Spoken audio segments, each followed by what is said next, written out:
শোকের ম্যাচে জয় দিয়েই বিপিএল মিশন শুরু করেছে ঢাকা ক্যাপিটালস। সিলেটে নাজমুল শান্তর রাজশাহী ওয়ারিয়র্সকে 5 উইকেটে হারিয়েছে মোহাম্মদ মিঠুনের ঢাকা। রাজশাহীকে 8 উইকেটে 132 রানে বেঁধে ফেলে জয় নিশ্চিত করেছে তারা। দিনের দ্বিতীয় ম্যাচে নোয়াখালী এক্সপ্রেসের দেয়া 144 রানের টার্গেটে ব্যাট করছে সিলেট টাইটান্স। এর আগে মাহবুব আলী জাকির মৃত্যুতে গভীর শোক প্রকাশ করেছে বিসিবি ও বিপিএল দলগুলো।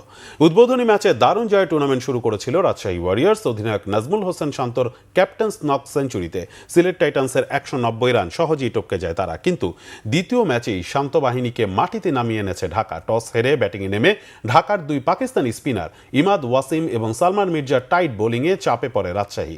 পাওয়ার প্লের 6 ওভারে 2 উইকেট হারিয়ে 52 রান তুললেও 12 ওভারে 85 রানে 5 উইকেট হারিয়ে ব্যাকফুটে চলে যায় তারা।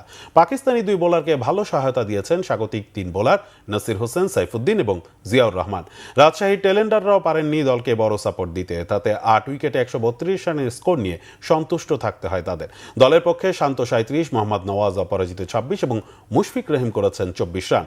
ঢাকার বোলিংয়ে ইমদাদ ওয়াসিম 16 রান দিয়ে 3টি, নাসির 32 রানে 2টি, সালমান মির্জা 17 রানে 1টি এবং সাইফুদ্দিন ও জিয়া নিয়েছেন 1টি করে উইকেট।